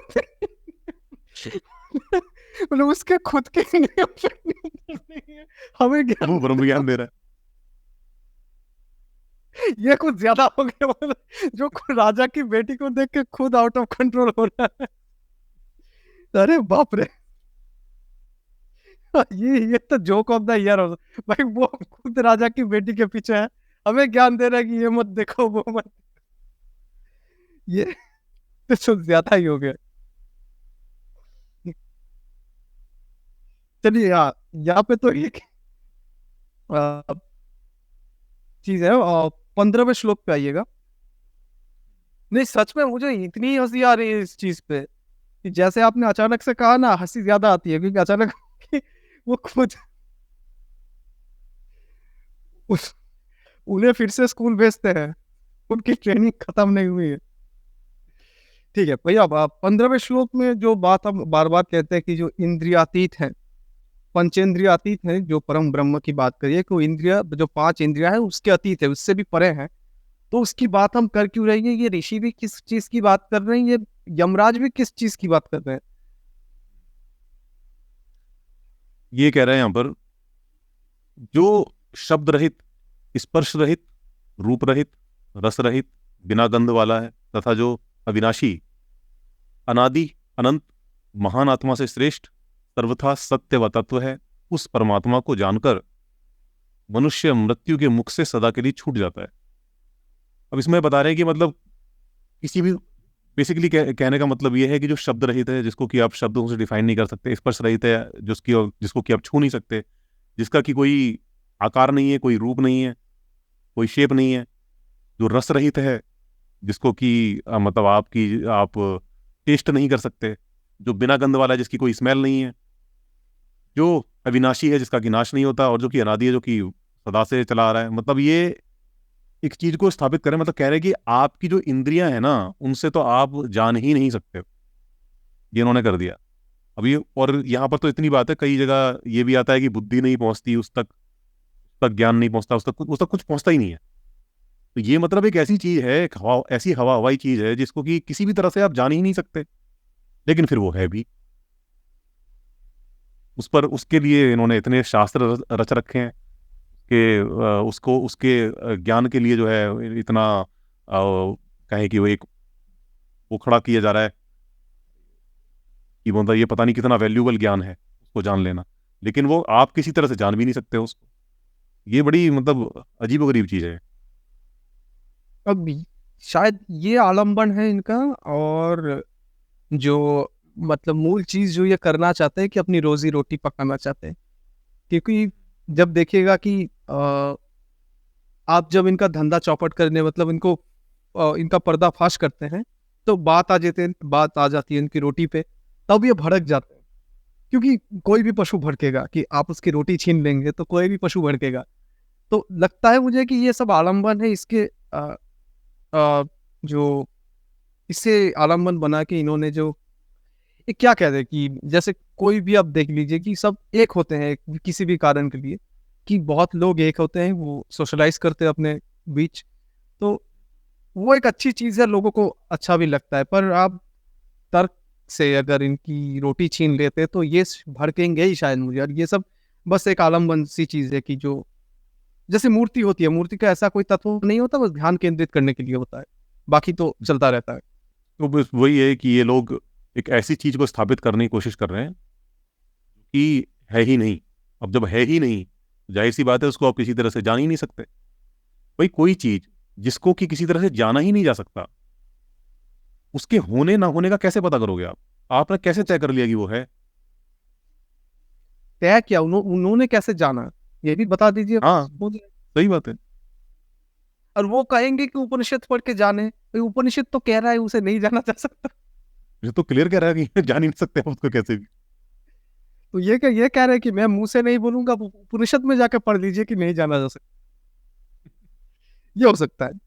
और आखिरी मैंने बस द्वितीय अध्याय के बस 2 श्लोक लिए भैया, आप ले सकते हैं बाकी, हाँ, क्योंकि ये तो ऐसी चीजें है ना, मतलब जब बोलूंगा मतलब पता तो शायद सबको कि एक एक के बाद एक जब ये 2 बोलूंगा तो लगता है हंसी आ जाएगी सब। द्वितीय अध्याय की पहली वल्ली की पहली श्लोक, अ, यहीं पे। और देखो एक चीज और आपको बता देता हूँ। हाँ ये हाँ 17वां श्लोक है। ये क्या करते हैं कि एक पूरा एक जो प्रचार होता है ना, प्रचार तंत्र होता है, उसमें क्या होता है, जैसे एक पुराने टाइम की बात बता दूं, पता नहीं आपने वो चीज़ एक्सपीरियंस करी नहीं करी। जब मैं छोटा था, काफ़ी छोटा था मैं, तो मैंने देखा था कि होता क्या था कि एक कोई आदमी आता था, वो पर्चे बांटता था मोहल्ले में, और उन पर्चों में एक कहानी लिखी होती थी कि ऐसे ऐसे ये पर्चा एक व्यक्ति को प्राप्त हुआ, और उसने इस पर्चे को ले जाकर पर्चे को 1000 लोगों में बंटवाया, और अगले ही दिन उसकी लॉटरी निकल आई और उसका ये फल हुआ, और एक आदमी ने इस पर्चे को देखा और उसको इग्नोर कर दिया, फाड़ कर फेंक दिया, और अगले ही दिन जो है उसका जो पुत्र है वो की मृत्यु हो गई एक्सीडेंट में। इस तरह का पर्चा एक छपता था। ये तो और वो फेसबुक पर भी लोग, छपता है। हाँ फेसबुक पे भी होता है। हाँ अभी डिजिटलाइज हो गया है, पहले वैसे हाँ छापा करते थे लोग, छाप के मोहल्ले में बांटते थे। तो वो उसमें सोचो ये प्रचार तंत्र होता है कि आपको डरा कर या लालच देकर उनको अपना प्रचार करवाना। ये जो हमने जो कुछ ये रचा है, उसको हम कैसे प्रचार करवाएं? और ये जो प्रचार तंत्र है, हर ग्रंथ में आपको मिलेगा, हर हिंदू ग्रंथ में लगभग सभी में मिलेगा, और सब में लास्ट में ये है कि इस ग्रंथ को वाचने का ये फल होता है, और जो इस ग्रंथ को इतने लोगों को वाचकर सुनाता है उसको ये पुण्य फल प्राप्त होता है। बेसिकली ये एक तरह से एक प्रचार है। अब देखो यहाँ पर ये जो 17वां श्लोक है, एक बार स्क्रीन शेयर कीजिए। यहाँ पर क्या कह रहा है? जो मनुष्य सर्वथा शुद्ध होकर इस परम गुप्त रहस्यमय प्रसंग को ब्राह्मणों की सभा में सुनाता है, अथवा श्राद्ध काल में भोजन करने वालों को सुनाता है, वह श्रवण कराना रूप कर्म अनंत होने में अविनाशी फल देने में समर्थ होता है। वह अनंत होने में समर्थ होता है। मतलब एक तरह से प्रचार है कि जो ये जो प्रसंग है, इसको जो सुनाएगा ब्राह्मणों की सभा में या फिर श्राद्ध काल में भोजन करने वालों को, उसको जो है अविनाशी फल मिलेगा। ये प्रचार इन्होंने यहाँ पे अपना कर दिया। नहीं, अच्छा है, अच्छा है, अच्छा है। जैसे रिचर्ड डॉकिंस ने भी, मतलब बहुत बहुत लोगों ने ये जो मीम शब्द का इस्तेमाल ना, सब सोचते हैं कि मजाक मजाक में हो गया, लेकिन मैंने वो उस किताब के आखिर में देखा कि रिचर्ड डॉकिंस ने मीम शब्द का इजाद किया है। गजब है कि कुछ आइडियाज जिन्हें फैलाना चाहिए और जो फैलते हैं वही रहते हैं। तो ये भी कह रहे हैं कि हमारा ये जो तथ्य है, ये जो हमारा जो पुस्तक है, ये हमारी जो पुस्तक है, इसको भी आप फैलाइए, तभी ये टिकेगी। अच्छा है, अच्छा है वैसे। मतलब ये तो, मतलब हरारी जी ने शायद अपनी किताब में लिखी थी कि जब किसी उनके धर्म में कि जब कोई जब हाथ से लिखी जाती थी पुस्तकें की कॉपी की जाती थी, तो आप जब कॉपी कर रहे हैं तो किसी और तरफ ध्यान नहीं होना चाहिए, आपको पाप होगा। पाप नहीं होगा, धर्म ग्रंथ में कुछ गलतियां हो जाएंगी। तो ऐसे ऐसे अच्छी तरह बहुत सजाया था कि ऐसे ऐसे पाप होता है, ऐसे ऐसे पुण्य होता है। अच्छी चीज है वैसे। अब अध्याय 2 की वल्ली 1 निकाल लीजिए, अगर बीच में अगर और कुछ ना पड़े तो। अध्याय 2 प्रथम वल्ली, और श्लोक कौन सा है? श्लोक पहली वाली श्लोक, अरे दूसरी दूसरी दूसरी वाली। अब मैं जिन्होंने ये लिखा है उनको ये पूछूंगा, यहाँ पे शायद उन्होंने ये लिखा है कि जो बाहर की वस्तुएं पाने की चेष्टा में, अब मतलब लोग बाहर की वस्तुएं पाने की चेष्टा में अपना जीवन व्यर्थ करते हैं। अब मैं इनसे पूछ रहा हूँ, आपके ब्रह्म को पाने के इस पथ में कितना जीवन नष्ट होता है? सही बात। देखिए यही लिखा है ना यहाँ पे। हाँ, यही लिखा है, जो मूर्ख बाह्य भोगों का मतलब बाहरी भोगों का अनुसरण करते हैं, वे सर्वत्र फैले हुए मृत्यु के बंधन में पड़ते हैं, किंतु बुद्धिमान मनुष्य नित्य अमर पद को विवेक द्वारा जानकर इस जगत में अनित्य भोगों में से किसी को नहीं चाहते। भाई जो बाहरी भोग वगैरह जो चाह रहा है, वो कम से कम वो भोग पा ले रहा है और अपना एंजॉय करके जिंदगी अपना जी के चला जा रहा है। तुम्हारा जो रास्ता है उसका तो कुछ आता ही पता नहीं है। तुम जिस तरफ लेके जा रहे हो उसका ना कोई रास्ता है, ना कोई मार्ग है, ना कोई वो मतलब कॉन्सेप्ट जो है वो एग्जिस्ट भी करता है नहीं करता वो भी किसी को नहीं पता। और वो खुद उपनिषद कह रहे हैं, जान ही नहीं सकते आप किसी भी तरह से, कुछ और नहीं ये पता भी वो। कह रहे हैं और कि उनकी मर्जी, ये भी उनकी कह रहे मर्जी है वो। हो। अब क्या कहें? अब क्या करोगे बताओ? मतलब एक आदमी अपना पूरा जीवन खत्म कर दे इस चक्कर में, और बस ठंटन गोपाल बन के चला जाए यहाँ से। ये शब्द बढ़िया है। और हो सकता है ब्रह्म को तब मूड स्विंग हुआ होगा। हाँ। ये चिढ़ जाए ब्रह्म, कह रहे हैं यार इसकी शक्ल अच्छी नहीं, इसको नहीं देते ब्रह्म। शक्ल शक्ल पसंद नहीं है, मुझे पसंद नहीं है। हाँ, शक्ल पसंद नहीं आई मेरे को। जी जी। मतलब ये तो एक बहुत बढ़िया एक चीज लिख दी कि खुद के ही अध्याय 2 में, कि खुद को ही, मतलब ये कोई अगर समझे जाए कि अरे ये तो खुद के बारे में, जब हाँ एक कंसेप्ट जाता है ना भैया कि हम कभी अपने प्रॉब्लम्स को किसी को बताते हैं, तो नहीं नहीं मेरी प्रॉब्लम नहीं, मेरे दोस्त की प्रॉब्लम है, ऐसे कहते हैं ना कि ताकि खुद का भांडा ना फूट जाए। खुद को सही हाँ बात। अब ये कह रहे हैं कि आपकी चीजें करने में जीवन व्यर्थ होता है, भैया आपकी होती है, आपने फ्रॉइड का स्लिप कर दिया, खुद के कलम से या मुंह से निकल गया। सही बात है। जी। इस बीच में सब स्किप कर दिया है क्योंकि ब्रह्म क्या है, बड़ा है छोटा है, हाँ ठीक है, वो स्पाइडरमैन के सूट की तरह की, वो वेनम का सूट अच्छा है, लाल सूट बड़ा है, क्या है, ये सब स्किप करके अगर बीच में आप कोई ऐड करना चाहे तो कर सकते हैं। इसके बाद मैंने आखिरी लिखा है कि वल्ली 3 का जो 13वां श्लोक है, वहां पे ये खुद का भांडा खुद ही फोड़ रहे हैं आखिर में, बिल्कुल। अब बीच में अगर आप कोई जो बताना चाहे तो बता सकते हैं। वैसे यही फॉर्मेट ठीक है, क्योंकि अगर आप काट के लाते ना चीजें तो कुछ श्लोकें मिस हो जाती, क्योंकि मैंने जो कही थी वही शायद लाते। अच्छा यही ठीक है। ये देखो, ये स्थान भी बताया है कि जो जीवात्मा है वो रहती कहाँ पर है। जो देवतामयी अदिति प्राणों के सहित उत्पन्न होती है, जो प्राणियों के सहित उत्पन्न हुई है, हृदय रूपी गुफा में प्रवेश करके वहीं रहने वाली है, उसे जो पुरुष देखता है वही यथार्थ देखता है। यही है परमात्मा जिसके विषय में। तो ये हृदय में निवास है इनका। ये हृदय में क्यों ये मानते? क्योंकि इनको ब्रेन के बारे में पता ही नहीं था पहले, वरना तो ब्रेन में निवास बताते। वरना ब्रेन में निवास होता। हाँ यही पे हाथ रखते हैं ना हम जब कहते हैं कि अरे दिल से आ रहा है, क्योंकि धक धक तो यही पे हो रही है, चंचल मतलब तो यही पे हो रही है। और कुछ भी जैसे होता है, हम अगर कोई एक्साइटेड होते हैं तब यहाँ पर धक धक होती है, डरते हैं तब यहाँ धक धक होती है, तो लोगों को लगता था कि यहीं से जो हमारे इमोशंस है वो यहीं से चल रहे हैं। वैसे मुझे भैया पता नहीं कि सारे उपनिषद ऐसे हैं या नहीं, लेकिन ये मतलब ये जो क्या है, कट कट वाला मुझे बिल्कुल पसंद नहीं है, यहाँ पे जो मार्केटिंग की गई है। चलते हैं आगे, चलते हैं। कौन सा बताया था आपने? आ, वल्ली 3 का 13वां श्लोक, यही मैंने आखिरी श्लोक लिया है, क्योंकि यही चरम सत्य यही बता रहे हैं, जो हम बताना चाह रहे हैं यही बता रहे हैं, यही बता दे रहे हैं। इतना सब आलोचना की हमने, हम ब्रह्म के अस्तित्व पे चर्चा कर रहे थे कि वो है नहीं है, उनका मूड स्विंग होता है नहीं है, ठीक है, सब मान लिया। आखिर में यहाँ पे ये लिखा हुआ है कि परमात्मा में विश्वास करना होता है, मतलब परमात्मा खुद नहीं होती है, परमात्मा में विश्वास करना पड़ता है। देखिए क्या लिखा है। हाँ, यहाँ पर लिखा है, अतः उस परमात्मा को पहले तो वह अवश्य है इस प्रकार निश्चय पूर्वक, मतलब पहले मान लो कि है भाई। हाँ हाँ है। पहले बिलीफ पहले आएगा। ये नहीं कि पहले इस्तेमाल करें फिर विश्वास करें, पहले विश्वास करें। घड़ी नहीं चल। हाँ। इस्तेमाल नहीं, पहले विश्वास करो। पहले विश्वास करो फिर इस्तेमाल करो। तो वह अवश्य है इस प्रकार निश्चय पूर्वक ग्रहण करना चाहिए, अर्थात पहले उसके अस्तित्व का दृढ़ निश्चय करना चाहिए। तब पहले ही अंधे हो जाओ, आंखें फोड़ लो अपनी, उसके बाद फिर आगे का रास्ता तय करना है। सदंतर यानी उसके बाद तत्व भाव से भी उसे प्राप्त करना चाहिए।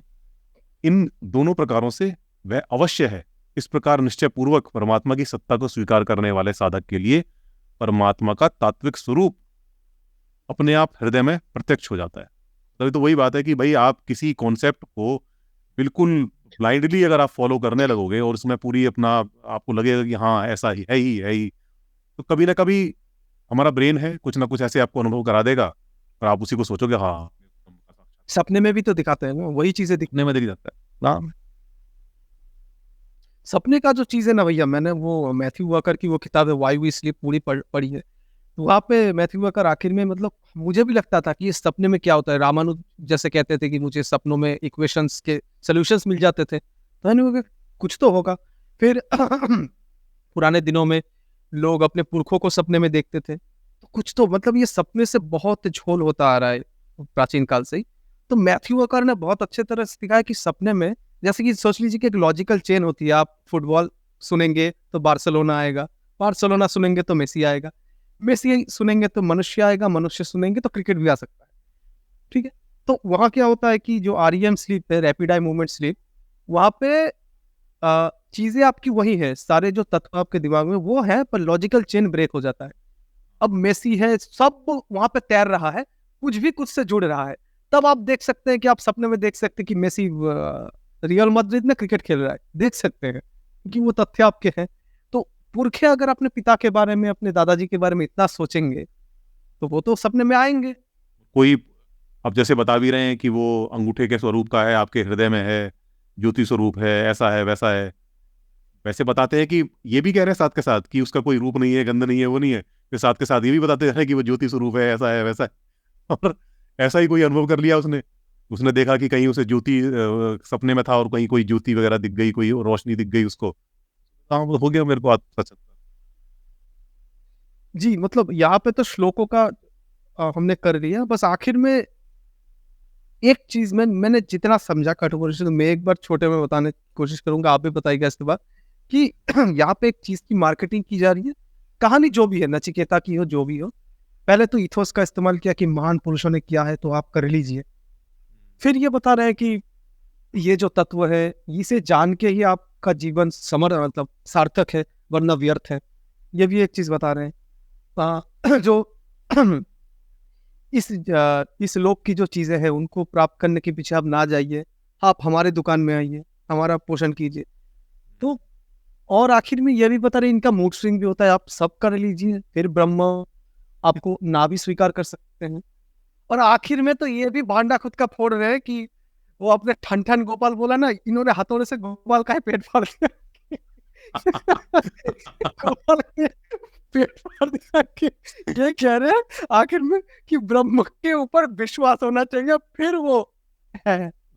ये क्या हो रहा है? ये तो मार्केटिंग हो रही है कि एक चीज है। मैंने जैसे आपको हम जब रुद्र जी के चैनल पे इसके पहले मिले थे तो मैंने बताया था कि ये लोग प्योर मार्केटिंग कर रहे हैं कि हमारा प्रोडक्ट ले लीजिए, ये वाले जीन्स अगर ना हो तो आप बेवकूफ दिखेंगे। ये भी कह रहे हैं कि परम ज्ञान जिसके पास नहीं है वो तो मूर्ख है, वो मंद बुद्धि है, क्या कुछ नहीं कह रहे।